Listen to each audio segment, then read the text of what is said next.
আসসালামু আলাইকুম সম্মানিত ভিউয়ার্স, আশা করছি আল্লাহর রহমতে সবাই অনেক ভালো আছেন। দেশ ও প্রবাস থেকে যারা নিয়মিত আমাদের ভিডিওগুলো দেখেন তাদেরকে ইজি কনস্ট্রাকশন ইউটিউব চ্যানেলের পক্ষ থেকে আন্তরিক শুভেচ্ছা ও অভিনন্দন। দর্শক বন্ধুরা, আজকে আপনাদের মাঝে খুবই সুন্দর দুইতলা ফাউন্ডেশন দিয়ে একতলা বাড়ির 16টি কলম দাঁড় করিয়ে রাখতে কত টাকা খরচ হয়েছে তা নিয়ে বিস্তারিত আলোচনা করব। যে সকল ভাইরা চাচ্ছেন গ্রামের বাড়িতে দুইতলা ফাউন্ডেশন দিয়ে একতলা বাড়ির কাজ এতটুকু করে রাখবেন, তাদের জন্য আজকের এই ভিডিওটি অনেক হেল্পফুল হবে। তো ধৈর্য সহকারে ভিডিওটি দেখবেন এবং এই বাড়িটির ভিতরে 4টি বেডরুম, 3টি টয়লেট, 2টি বারান্দা, একটি কিচেনের সমন্বয়ে সাজানো হয়েছে এবং এই বাড়িটিতে 16টি কলমের সমন্বয় করা হয়েছে। তো বর্তমানে যারা চাচ্ছেন নিচের কাজ শেষ করে এরকম করে 16টি কলম দাঁড় করিয়ে রাখবেন, তারা আপাতত কত টাকা বাজেট রাখতে হবে তার বিষয়ে একটি ধারণা নিতে পারবেন। এবং এই বাড়িটি দুইতলা ফাউন্ডেশন দিয়ে একতলা কমপ্লিট করতে কত টাকা যাবে সেটা আমরা ভিডিও শেষ দিকে বলে দিব। অবশ্যই ধৈর্য সহকারে আজকের এই ভিডিওটি সম্পূর্ণ কন্টিনিউ করবেন।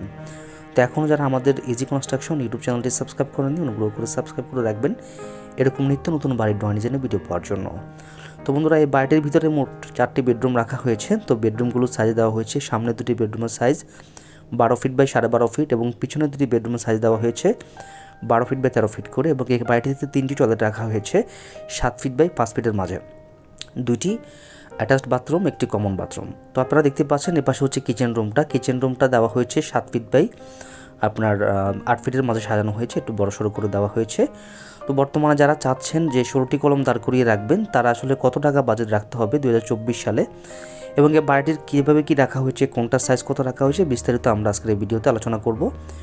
অবশ্য ধৈর্য সহকারে আজকের এই ভিডিওটি দেখবেন। তো দেখতে পাচ্ছেন যে প্রত্যেকটা কলমের সাইজ দেওয়া হয়েছে 10 বাই 12 করে এবং বিমের সাইজ দেওয়া হয়েছে 10 বাই 12 করে।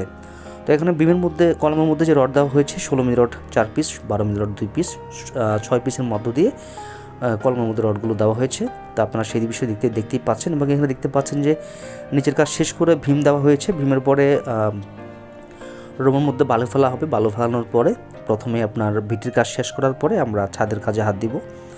তো যারা চাচ্ছেন যে বর্তমানে দুইতলা ফাউন্ডেশন দিয়ে 16টি কলম দাঁড় করিয়ে রাখবেন, তারা চাইলে এই ডিজাইনটা এভাবে করতে পারেন। এখানে জায়গার পরিমাণ আছে 1220 স্কোয়ার ফিট, অর্থাৎ 1220 স্কোয়ার ফিট জায়গা হলে আপনি বর্তমান সময়ে এরকম 16টি কলম দাঁড় করিয়ে রাখতে পারবেন।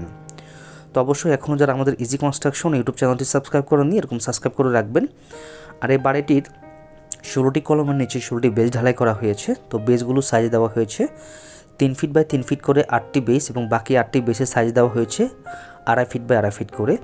এখানে যে আপনারা দেখতে পাচ্ছেন বাড়িটির সিঁড়ি এখনও দেওয়া হয়নি, আসলে সিঁড়িটা দেওয়া হবে, ছাদের কাজের একসাথে সিঁড়ি দেওয়া হবে। এখন আপাতত সিঁড়ির কাজটা বন্ধ আছে। তো যাদের বাজেট মোটামুটি 8 থেকে 9 লক্ষ টাকা, তারা চাইলে দুইতলা ফাউন্ডেশন দিয়ে একতলা বাড়ির এতটুকু কাজ অর্থাৎ 16টি কলম দাঁড় করিয়ে রাখতে পারবেন খুব সুন্দরভাবে। এবং এই বাড়িটি যদি কেউ টাইলস, ইলেকট্রিশিয়ান, প্লাম্বার, স্যানিটারি দিয়ে যদি ফুল কমপ্লিট করেন, তাহলে অবশ্যই আপনাদের কত টাকা বাজেট রাখতে হবে সেটা আমি বলে দিচ্ছি। 30 থেকে 35 লাখ টাকার মতো বাজেট রাখতে হবে।